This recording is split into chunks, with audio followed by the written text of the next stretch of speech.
Olá, Christian Magalhães aqui para mais um encontro nosso da jornada Fale com a Câmera.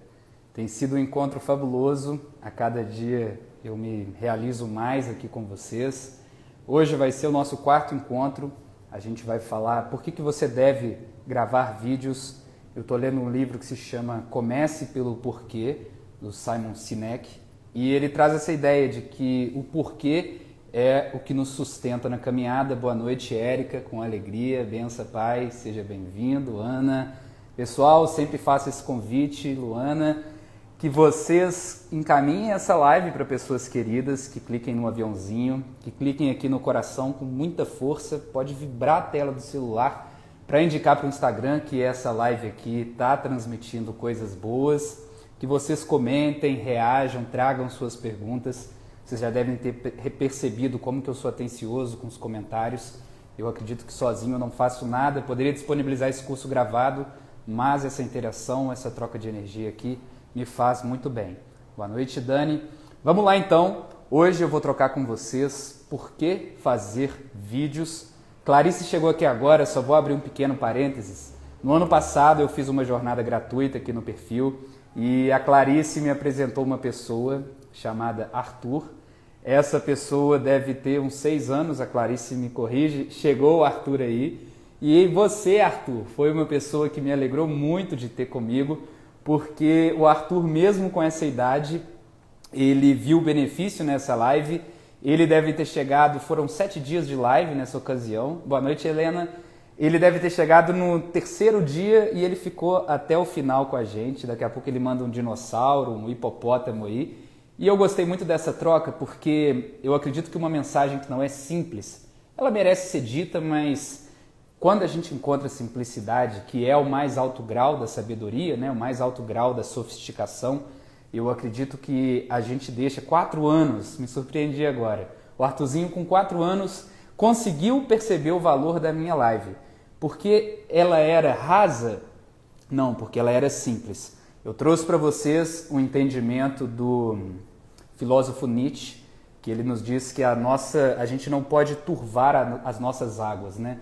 Tem muita gente que turva as próprias águas com um falar difícil, um falar técnico, e o meu objetivo é que a minha fala seja cristalina, que não exista nenhum ruído entre a minha pessoa e a sua, e que a gente possa transmitir ao longo desses dias a sensação que você está a realmente um passo de gravar o seu vídeo. A Stephanie disse aqui que o sonho dela é gravar sem vergonha. A gente trouxe o que é a vergonha e como que a gente trabalha ela na live de antes de ontem. E a vergonha, ela é um processo em que a gente leva mais em conta a opinião dos outros do que o nosso próprio sonho, como a Stephanie colocou aqui. O Estúdio JC disse que está parando a live. Digam para mim se é a conexão dele ou dela ou se com você está travando também. Mas a covardia, Stephanie, a gente trabalha num contexto de reflexão e amadurecimento, num contexto de reflexão e experiência. É amadurecendo que a gente lida com a vergonha. Boa noite, meu amigo Diego.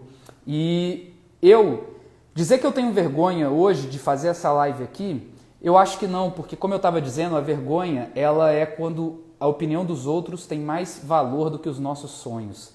E o meu sonho é tão valioso que eu não tenho dívida com vocês. Nós falamos sobre as dívidas. Caso você não esteve presente em alguma live, me chama aqui no inbox que eu mando o resumo, o material complementar que eu estou confeccionando.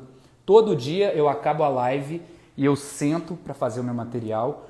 Um dos responsáveis por esse movimento está aqui. É o Diego. O Diego, ele me ensinou, teve uma vez que ele me falou assim: Christian, quem acompanha o movimento de lives no seu perfil consegue ver uma riqueza que quem vai no seu feed, quem visita o seu perfil, não vê. Você tem um convite de produzir esse conteúdo também em posts. Existe uma modalidade de post que se chama carrossel, em que a gente consegue colocar várias fotos em um único post, de um modo que a pessoa vai deslizando o dedo e a gente consegue contar uma história mais aprofundada naquele mesmo post. E aí a gente complementa na legenda. Hoje eu vou falar uma coisa, e essa coisa é um gráfico da aprendizagem e eu vou transmitir para vocês por que é valioso fazer um vídeo, por que é valioso produzir esse conteúdo assim.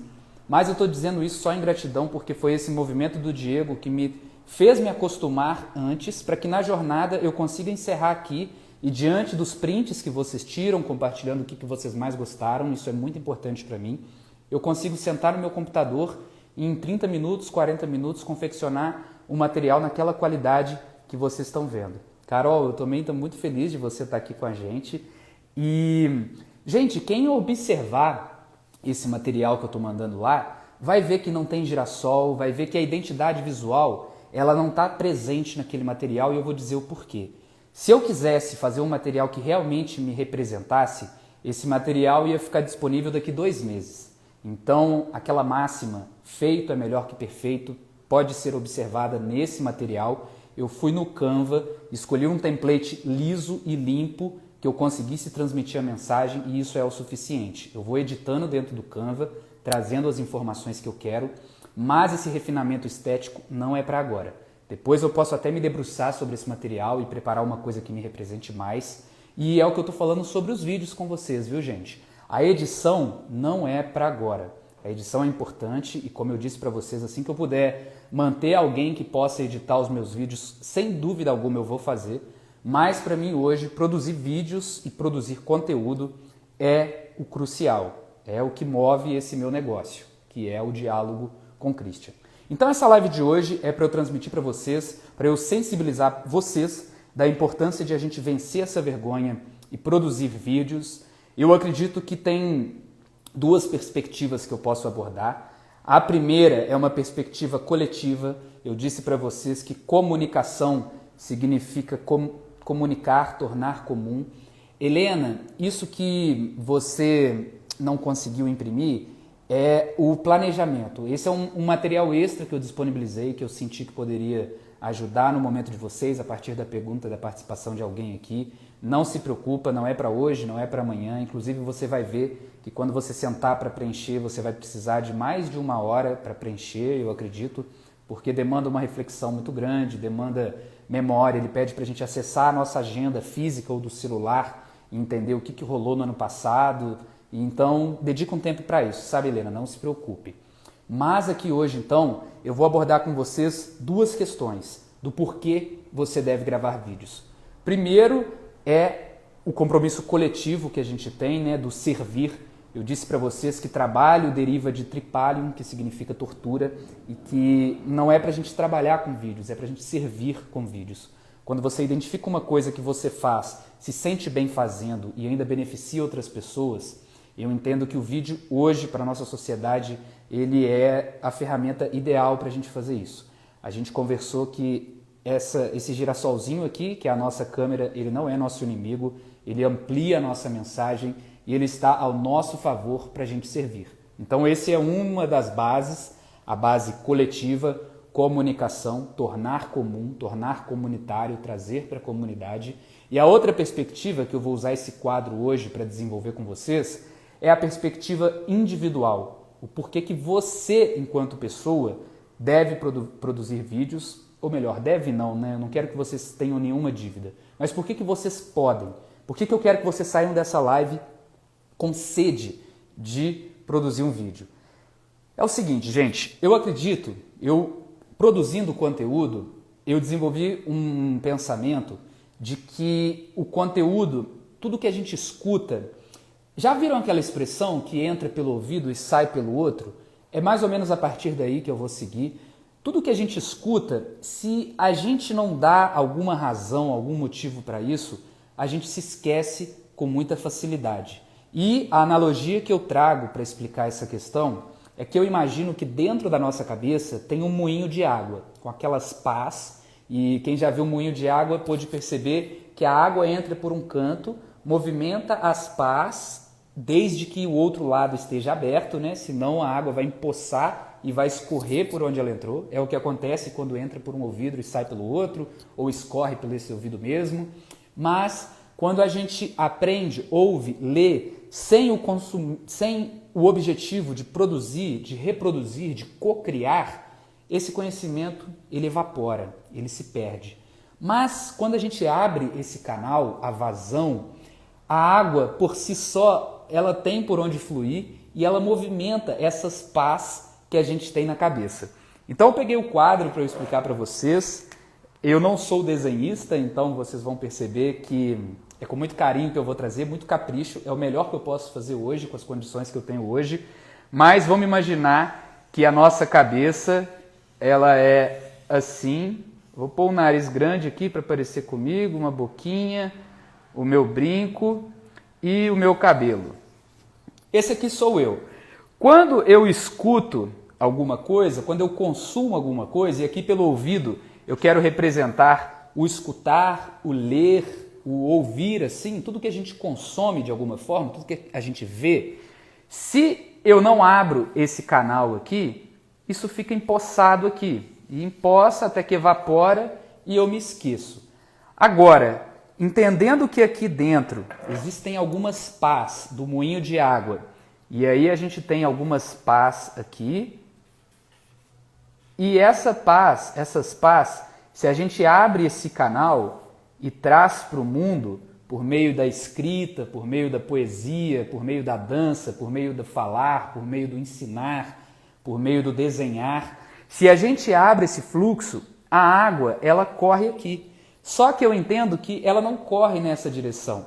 Eu entendo que ela passa por aqui primeiro, e no que ela passa aqui, ela movimenta o moinho de água, e quando movimenta a pá lá dentro, a gente acessa memórias, a gente acessa pensamentos, e é legal que quando a gente cria esse compromisso de passar algo para frente, existe um compromisso de a gente querer servir, como eu tenho falado esses dias. Então, antes dela sair, eu vou fazer uma pesquisa, eu vou buscar alguma referência associada, eu vou assistir um vídeo no YouTube, eu vou buscar por uma palestra.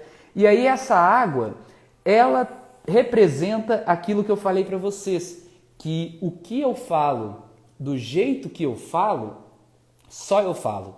Então essa água, só o meu moinho de água é capaz de fazer. A sua água, só o seu moinho de água sabe fazer. Então essa analogia é o seguinte, eu li, se eu não passar para frente, isso evapora. Se eu tenho o compromisso de ensinar alguém, ajudar alguém, escrever sobre, eu movimento o meu moinho de água e, consequentemente, eu vou reter mais essa informação. Vai passar o tempo, eu vou me lembrar melhor sobre ela e como tem a questão da pesquisa, do comprometimento em trazer mais e melhor daquilo que eu consumi, eu vou criando senso crítico. É o que me faz questionar o que eu estou ouvindo. Mas não é aquele questionamento raso. Ah, por quê? Para quê? Discordo. Não, é um questionamento. Isso vem de onde? Como que eu faço? Xadrez disse aqui, não basta informação, tem que saber passar a informação. Eu tenho dificuldades nisso, como posso melhorar? Então, na oratória, a gente tem dois grandes objetivos. A gente tem o objetivo de ser interessante e o de ser didático. Não adianta eu descer de helicóptero aqui e vir de terno, como eu vim ontem, se quando eu abro a boca eu não tenho nada para transmitir, ou eu transmito isso de uma forma muito confusa ou muito turva, como diz o filósofo Nietzsche. Da mesma forma, não adianta eu ser didático se o meu corpo não cativa a atenção de vocês, se a minha fala ela não dá motivos, ela não é interessante, se eu tenho aquela voz que dá sono nas pessoas, se eu fico olhando para baixo o tempo todo. A gente vai ter uma live para a gente falar sobre a comunicação não verbal e como ser interessante na fala, mas são esses dois ingredientes basicamente que você precisa, xadrez. Sempre que você quiser gravar um vídeo, sempre que você for conversar, você pensar de que forma eu posso ser interessante e didático. É a pesquisa que nos torna didático e é o hábito, é a busca que nos torna interessante. Thaís perguntou como abrir a comporta após passar o moinho. Fazendo posts, Thaís, como você fez do seu poema, trazendo para o mundo, compartilhando. Quando a gente vê alguém tendo alguma dificuldade, se aproximar para ajudar, comentar nos posts dos outros. Tem toda essa construção que a gente abre a comporta, lidando com a vergonha, basicamente. Posso pedir para explicar novamente? Achei foda o jeito que eu falo, só eu falo. Então, Tato, eu estava explicando que é um moinho de água. O que a gente ouve e não cocria, e não cria com, evapora. Mas quando a gente tem o compromisso de cocriar, de trazer para o mundo, trazer para a comunidade, comunicar, a gente tem esse compromisso por saber mais e melhor. Isso circula as pás do nosso moinho de água aqui dentro, que revira a nossa cabeça e faz com que a gente crie mais propriedade sobre o que a gente está falando. Isso se torna um hábito, tá, gente? Talvez vocês estejam se perguntando, nossa, mas como é que eu vou abrir essa comporta?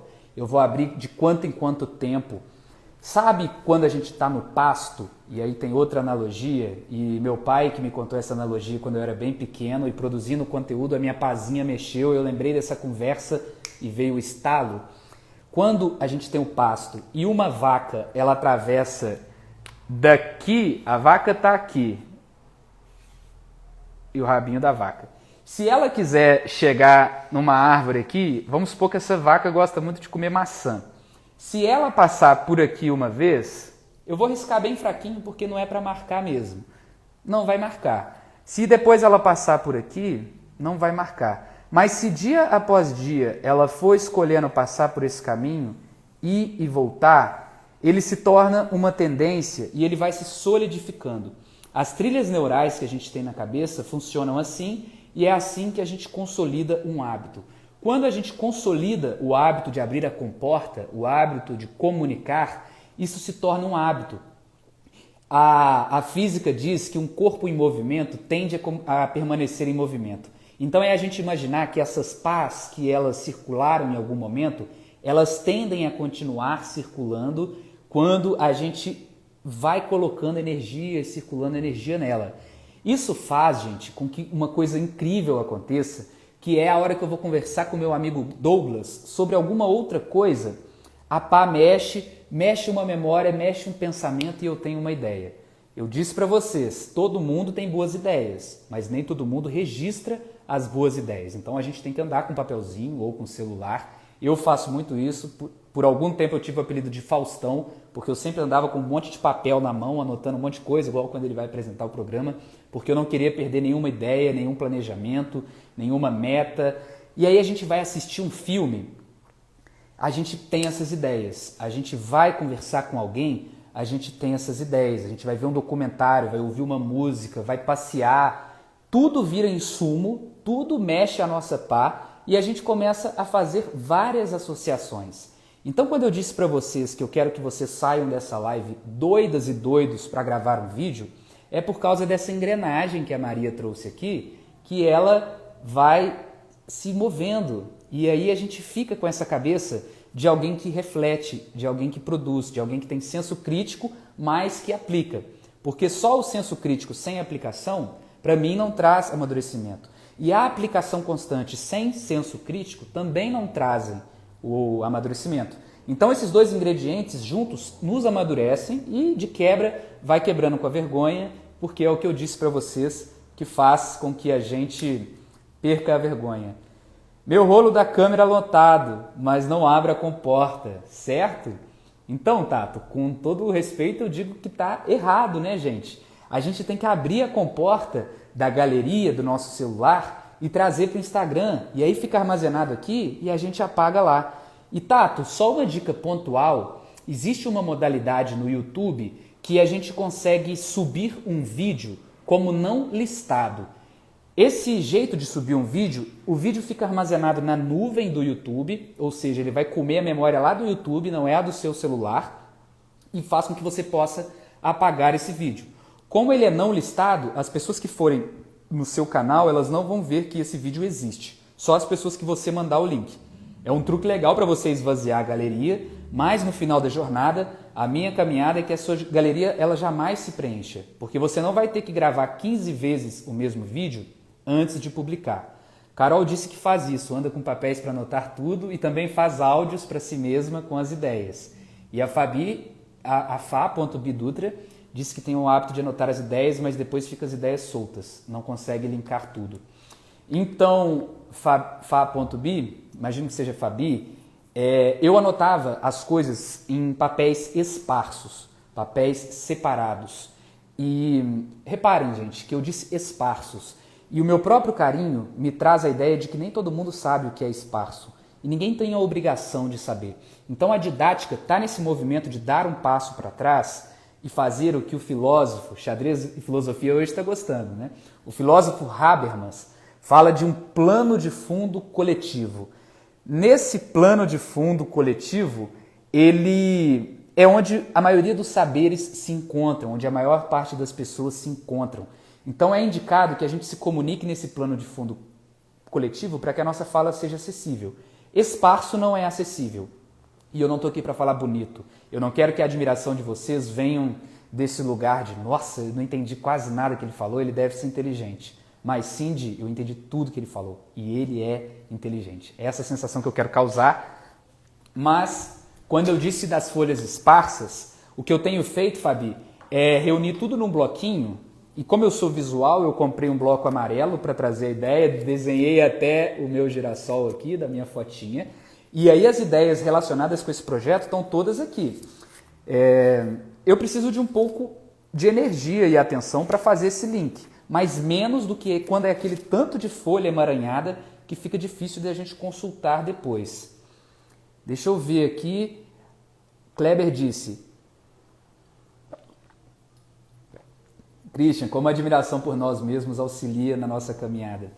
Eu e Kleber estávamos conversando e eu disse que quando a gente se admira, nada é capaz de parar a nossa caminhada. Quando você admira uma criança, quando ela vai aprender a andar, você não vai medir esforços para empoderá-la e ajudá-la. Mas quando é com a gente às vezes tem alguns resquícios de babaquice. Nossa, Christian, ninguém comentou seu vídeo. Hoje tem menos pessoas do que nas outras lives. Você não é bom o suficiente. A aula de hoje não está legal. Aí entra aquele pessimismo ilusório e que nos sabota, que nos faz acreditar que nós somos menores do que nós somos. Humildade não é humilhação. Humilhação é eu me colocar menor do que eu sou. Eu estaria me humilhando se eu pensasse assim. Da mesma forma, eu também não posso me colocar maior do que eu sou. A conexão, ela só acontece no mesmo plano. Se a gente tem um cano aqui e um cano aqui, para eles se conectarem, para a água transmitir, para ele comunicar um com o outro, eles têm que estar no mesmo plano.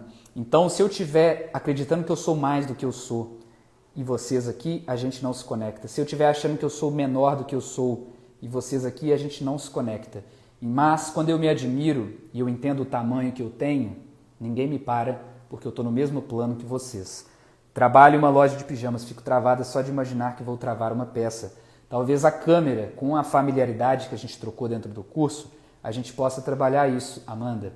Faz contato. Cara, eu gravo áudio no WhatsApp, criei um grupo com meu pai, excluí ele, é uma ótima. Então o grupo é só meu, chama Minhas Coisas. Alguém me ensinou isso, não lembro quem. É uma ótima ideia, Tato. E aí o seu YouTube vai ser meus vídeos, e você sobe lá e esvazia a memória do seu celular. A Elorá disse: aprendi ontem sobre anotar todos os nomes, ideias, mesmo as ruins, e depois avaliar tudo. Eu sigo um projeto aqui no Instagram de um cara que se chama Tiago, que ele tem uma perspectiva muito carinhosa, e eu me identifico com isso, em relação à criatividade. E hoje ele fez um vídeo muito especial no YouTube, Elorá, que ele estava falando que quando a gente vai brincar de Lego, Lego são aqueles blocos de montar. Existem duas perspectivas. Uma é a gente esvaziar a caixa de Lego no chão e, diante de todas as peças, a gente montar a obra que a gente quer. E a outra é a gente tirar pecinha por pecinha, só aquelas que a gente acha que vai ser necessário. É isso que a gente faz com as ideias. A gente não respeita as ideias, a gente não dá uma chance para elas.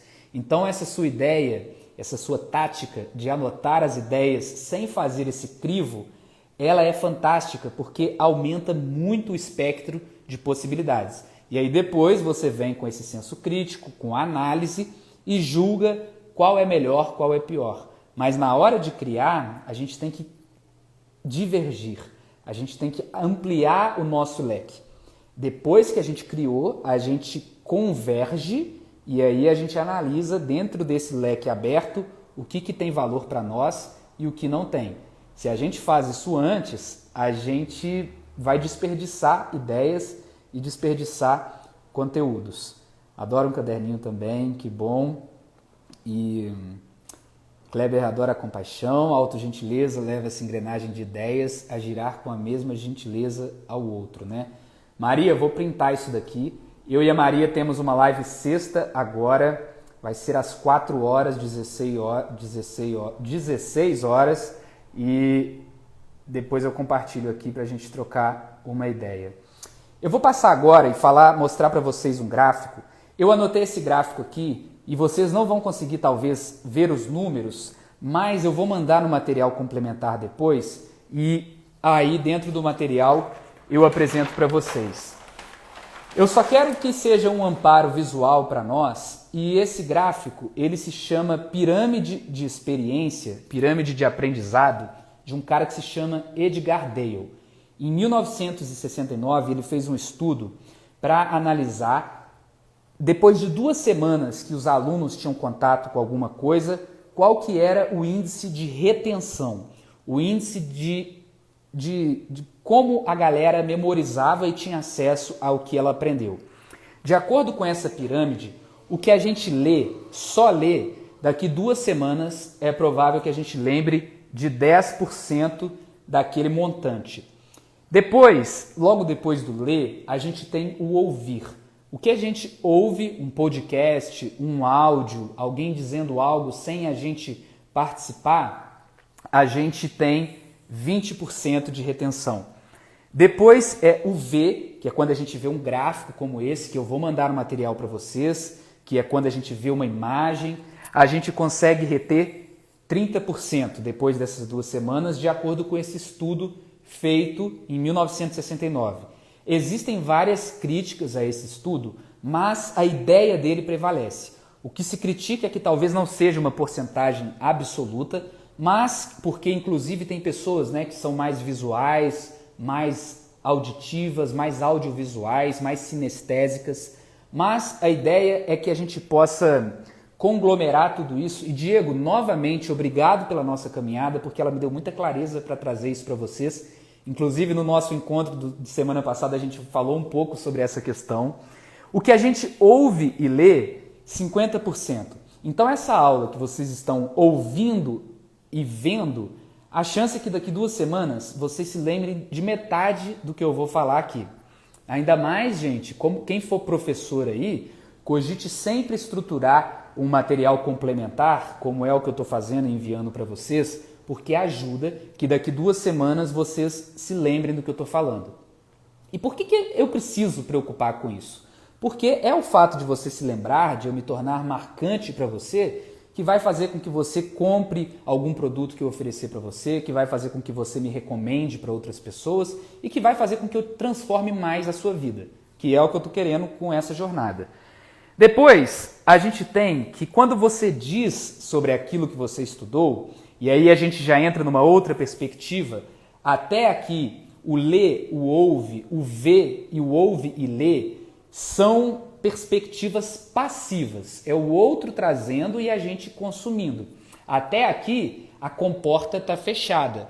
A partir do momento que a gente abre a comporta para o moinho de água circular, aí a gente tem uma quantidade, uma estimativa, segundo esse estudo, de 70% de retenção.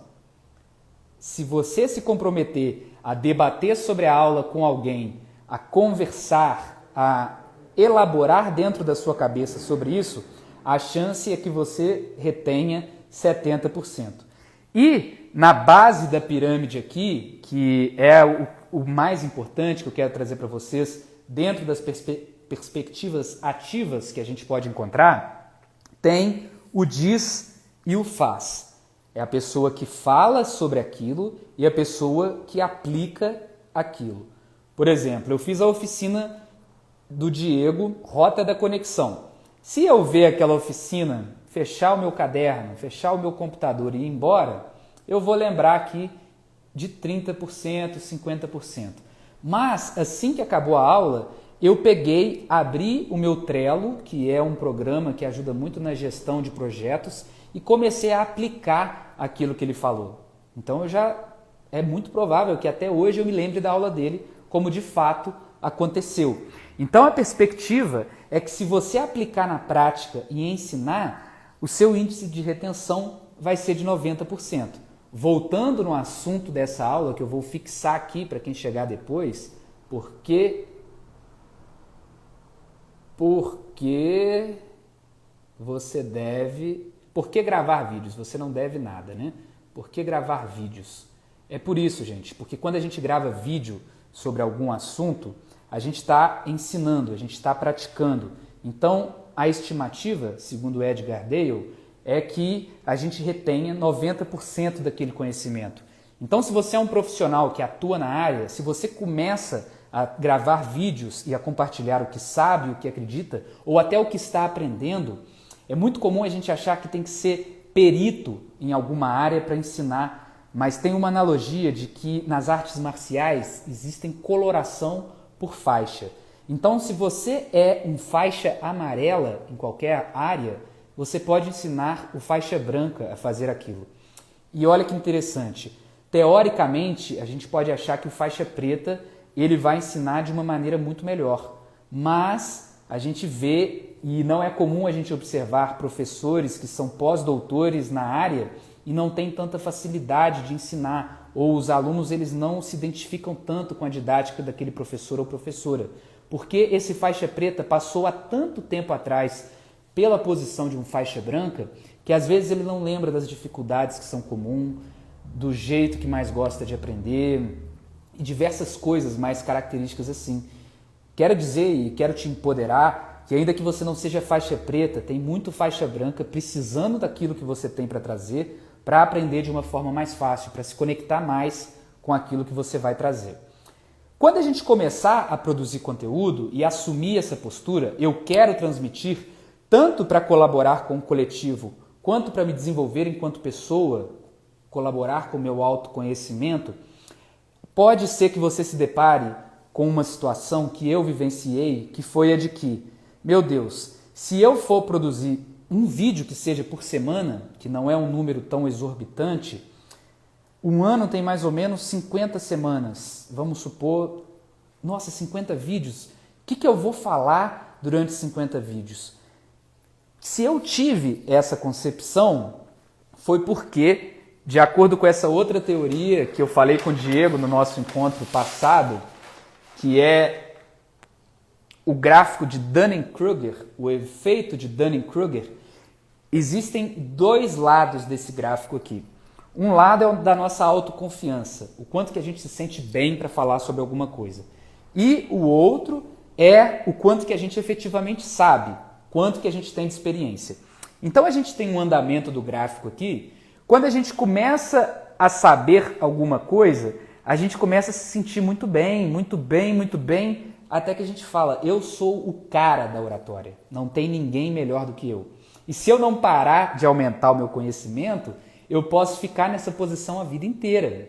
E olha que triste, é muito ruim a gente conversar com alguém que está nessa posição de arrogância, de achar que sabe tudo, que a visão dela é a certa, é a posição da verdade absoluta.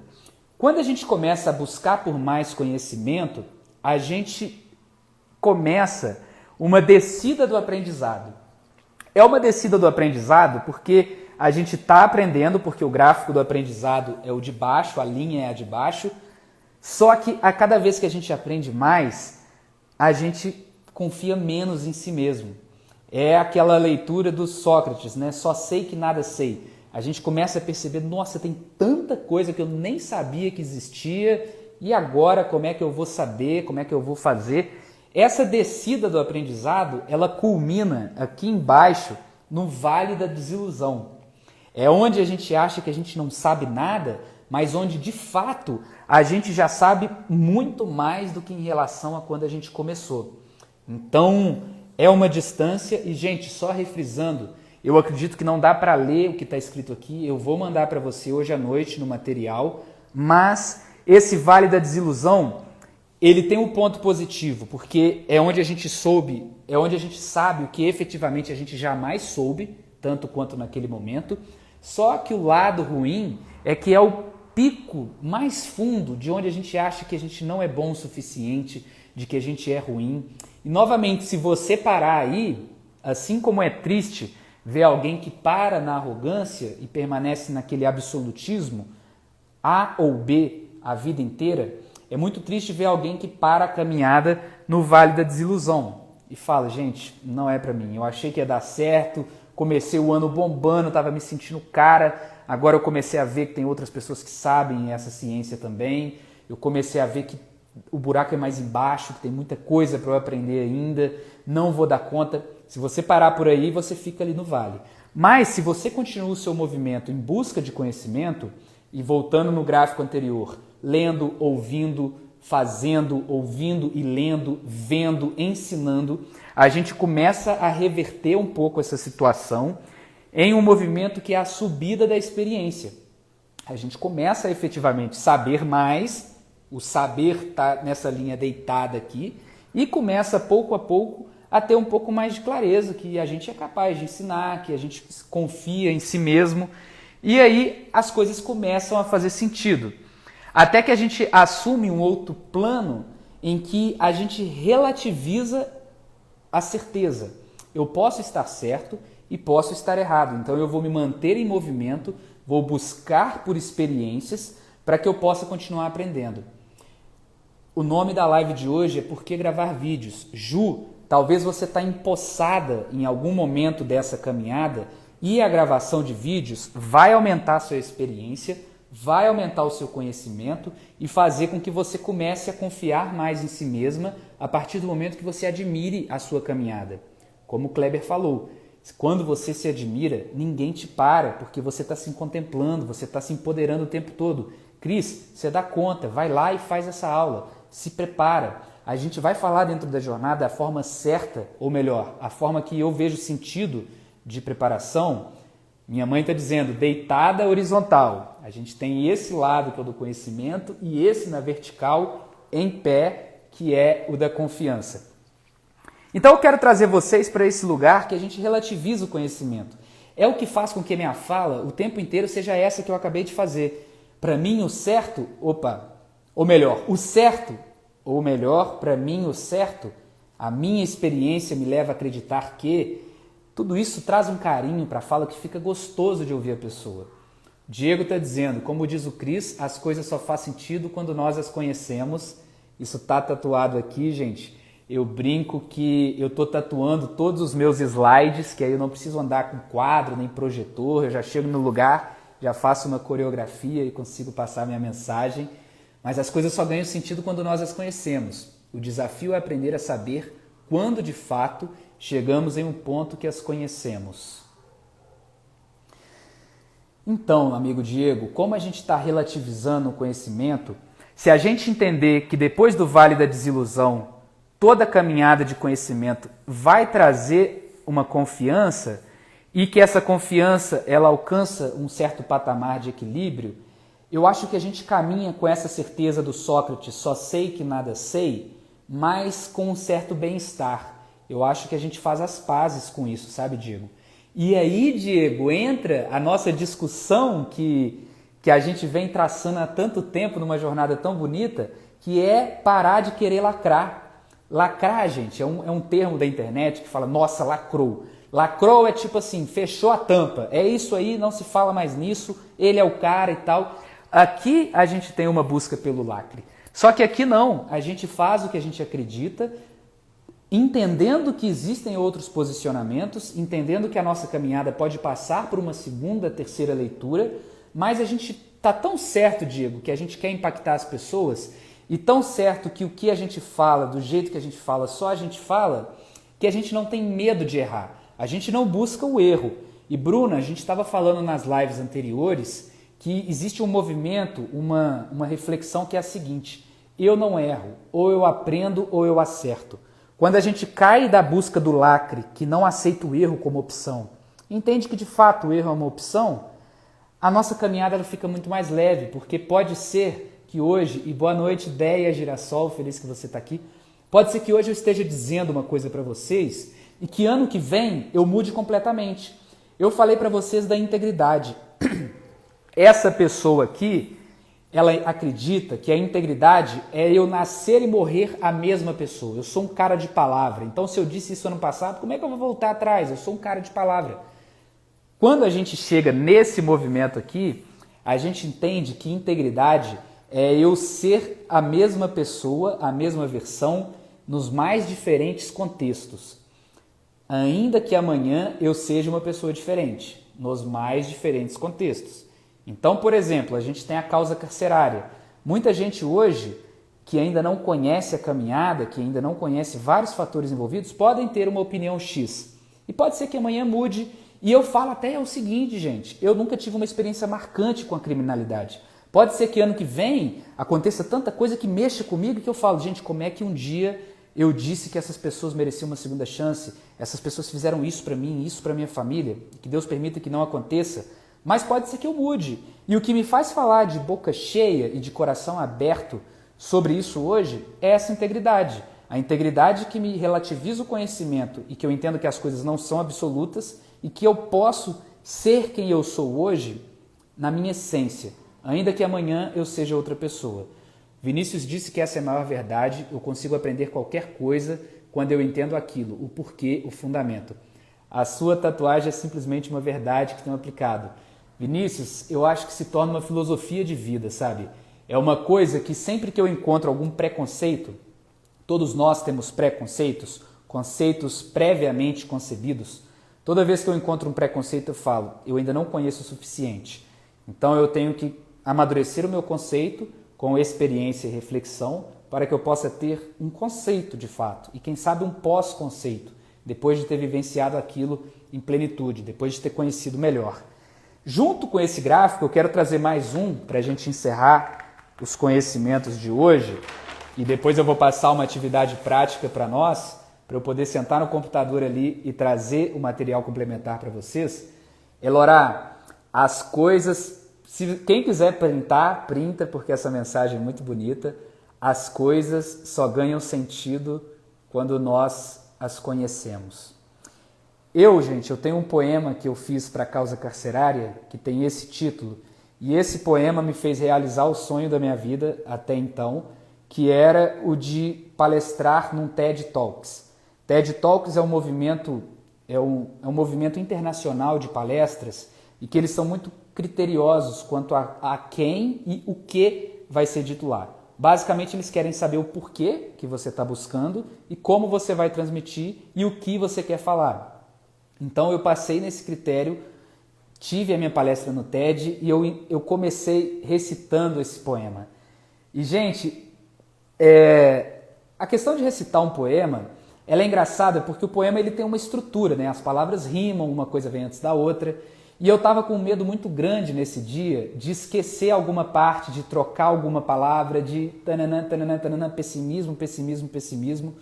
O que eu fiz foi o seguinte, eu comecei a repetir para mim, generosidade. Eu me preparei da melhor forma que eu possível e eu vou encontrar o melhor aqui hoje. Ainda que eu diga algo fora de ordem, uma estrofe antes da outra, eu sei o que eu quero transmitir. Ainda que as palavras não rimem, eu sei a mensagem que eu quero passar.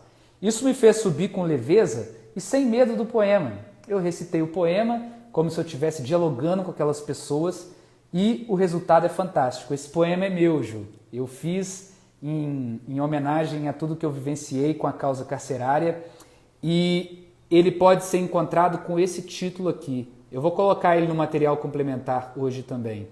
Somos todos maiores que os nossos erros. TED.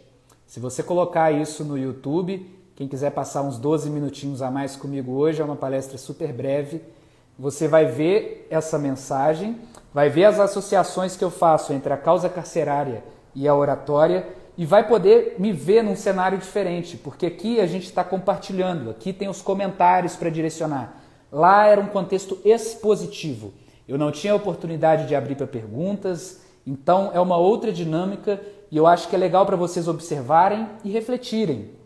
Nossa, isso que ele fez eu quero alcançar. Isso que ele fez não me representa, não gostei. E aí vocês vão se posicionando, a gente aprender a se posicionar entendendo o porquê. Falar que não gostou, para mim não atende. Falar que gostou, para mim não atende. Tem que dizer, eu gostei porque você fez isso e isso me proporcionou isso.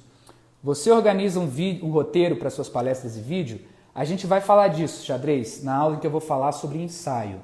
A Déia disse que adora esse TED, é simples e gostoso, amo seu posicionamento político sobre a causa carcerária, foi que me trouxe para estudar mais. Isso me emociona, Déia. De verdade, é muito bonito ver que o que eu digo do coração é escutado pelo coração. Diego disse, menos preconceitos e mais pós-conceitos.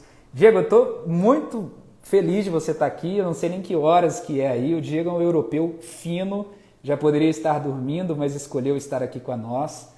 Minha mãe disse que você brilhou e continua brilhando. Obrigado, mãe. Para a gente encerrar essa live de hoje, existem aqui... essa é uma teoria de Noel Burke, vou mandar um material para vocês também, mas ela disse que quando a nossa relação com um conhecimento novo, com uma habilidade nova, ela começa num contexto de incompetência inconsciente. Eu não sei que eu não sei. Então, por exemplo, 11h43, massa demais, Diego, vai sonhar com essa aula hoje.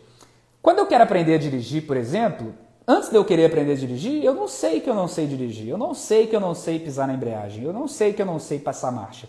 Só que vai ter uma hora que eu vou falar assim, quero me inscrever em uma autoescola para eu aprender a dirigir. Então eu saio do eu não sei que eu não sei e entro para um contexto de incompetência consciente. Eu tenho consciência de que eu sou incompetente para dirigir. Então, eu começo na autoescola a ver que são 5 marchas, a ver que tem que apertar a embreagem na hora que você está passando e que não pode acelerar enquanto você aperta a embreagem e que eu tenho 2 pés, mas são 3 pedais e... Como é que eu faço? São 3 tipos de pedal. Mais de um tipo de pedal. O que eu faço, gente, quando uma palavra não sai, eu mudo o contexto dela para adequar a pessoa, ao plural e singular, isso me ajuda muito. Existe mais de um tipo de pedal e a gente só tem 2 pés. Então torna difícil a gente acelerar, frear, pisar na embreagem. E aí eu poderia dizer embrear, não sei se isso existe, então pisar na embreagem. Magela, fica aí, a live vai ficar... Magela é o meu fotógrafo oficial, gente, a gente já fez alguns ensaios juntos. Eu quero que você fique, para você entender, Magela, por que você tem que gravar vídeo ensinando as outras pessoas a fotografar tão bem quanto você faz. Quando a gente vai para cima, quando a gente continua na autoescola a entender o que a gente pode fazer, a gente chega num grau de competência consciente. É os primeiros momentos que a gente pega para dirigir. Então eu sei que eu tenho que dar seta para a esquerda, para passar a marcha e virar o volante para a esquerda enquanto eu reduzo um pouco. E aí a gente demanda uma energia mental para fazer isso. Só que depois, se a gente persevera dirigindo, a gente alcança o outro degrau, e eu vou repetir todos eles agora para vocês, que é o da competência inconsciente. Eu nem percebo mais que eu estou dirigindo. Eu consigo dirigir e conversar com outra pessoa, eu consigo dirigir e elaborar uma ideia. A gente consegue fazer mais de uma coisa ao mesmo tempo, porque aquilo, de uma maneira muito bonita, se torna automático. Então, tudo isso que eu estou trazendo para vocês, esses 3 gráficos que vão estar no material complementar, eles se complementam entre si na medida em que algo que a gente está com muito medo hoje, que a gente não sabe que a gente não sabe, depois a gente sabe que a gente não sabe, a gente vai crescendo nessa caminhada e fica uma coisa muito mais natural. Então as 4 etapas que a gente tem são as seguintes: incompetência inconsciente, incompetência consciente, competência inconsciente, competência consciente e competência inconsciente. A gente vai galgando esses passos na medida em que a gente vai se familiarizando e se habituando com alguma coisa, que a gente vai solidificando a trilha da vaca, como a gente falou mais cedo. E para não faltar nada nessa live, eu quero deixar uma atividade prática para vocês, gente. E nessa atividade prática, eu quero que a gente circule o nosso moinho de vento. Então passa aí na sua casa, passa a mão em algum livro ou pega um e-book que você leu há algum tempo, um livro que tenha te marcado para mais ou para menos, pode ser um filme. A proposta aqui é menos o que e mais o porquê. Pode ser um filme, pode ser uma música, pode ser um passeio, qualquer coisa que tenha marcado a sua vida, eu quero que você produza conteúdo para trazer alguma mensagem para alguém. Érica está dizendo para a gente entrar no grupo de estudo, é lá que são compartilhados os materiais complementares, então é muito importante que você faça isso. Deixa acabar essa live, você entra lá no link da minha bio, que fica embaixo da minha foto. A atividade prática de hoje é que você produza conteúdo em relação a algum livro, que você circule o seu moinho, porque se você leu, você vai lembrar 10 minutos. É só entrar no link que está na minha bio, Rafa e Joyce. Érica, muito obrigado por ter dito isso. É muito legal, tem gente chegando todos os dias. Lá a gente tem um material complementar. Eu vou fazer um compilado e mandar todos juntos hoje, mas a gente consegue ter acesso a isso então dentro do grupo. E eu quero que vocês entrem comigo nessa viagem e que vocês façam esse vídeo. Uma dica de mestre aqui, gente. Ai meu Deus, estou com medo de gravar, eu não quero fazer isso, é muito difícil para mim. Abre uma live, gente. Abre uma live, pega o livro e faz assim. Gente, hoje eu vou falar sobre o livro O Vendedor de Sonhos. Esse livro aqui é muito legal, eu já até vi o filme, e ele tem uma mensagem muito bonita de ver. É um cara que tinha tudo na vida, depois ele não teve nada, só que ele era um filósofo, sabe? E aí ele ia compartilhando a mensagem dele. Eu acho que você deveria assistir, porque às vezes a gente está muito triste e esse livro ele traz uma visão muito diferente da vida como um todo. Ponto. E se é a live, já está feito. Depois você só clica assim, publicar como IGTV. Porque às vezes a gente gravar um IGTV, a gente quer gravar várias vezes, a live é aquilo, joguei e está jogado, sabe? No melhor dos sentidos assim. Então é uma ideia, você pode ou abrir a live ou gravar, e eu indico com muito carinho que você não fique até meia-noite, até as 11 horas do Diego aí. O Diego já é 11 horas, se ele for gravar 4 vezes, 5 vezes, vai dar 1h da manhã. Tenta gravar de primeira, falar o que você achou do poema, assiste o TED, fala do TED, do que for, gente, de como foi o seu dia hoje, mas tenta refletir sobre o que você está fazendo. Olha, eu gostei desse livro porque ele me fez pensar assim, na minha vida eu já passei por isso, basicamente isso. Tá aí, se a live está mais distante para você, faz IGTV. Quem acha que a live está mais próxima, faz a live. Vamos lá encerrar a live de hoje, gente, porque amanhã a gente tem muita coisa para trocar. Corre lá no grupo, quem ainda não está presente, que eu vou sentar, vou só encher a minha pancinha, vou jantar, vou sentar e gravar esse material com o máximo de amor que eu conseguir. Um beijo, gente, até amanhã. Obrigado, muito feliz de você estar aqui, Diego. Sexta-feira, meio-dia, eu tenho um encontro com esse Diego aqui, tá, gente? A gente faz uma live no nosso perfil que se chama Conversas que Fluem. Então vem, comparece que a gente vai trocar muita ideia juntos. Um beijo, obrigado a todo mundo que ficou, Rodolfo, Magela, Rafa, Liz, que estão mandando mensagem agora. Printa essa live, gente, com a foto da tatuagem aqui. Eu quero que vocês compartilhem qual mensagem mais tocou o coração de vocês, o que mais empoderou vocês nesse tópico de por que gravar vídeos. E é importante para mim porque enquanto eu janto, vocês mandam isso para mim. E aí, depois da live, eu sento, assisto, me inspiro, me entusiasmo e trago um material de super qualidade para vocês. Um beijo, a gente se vê amanhã às 19 horas. Link na bio.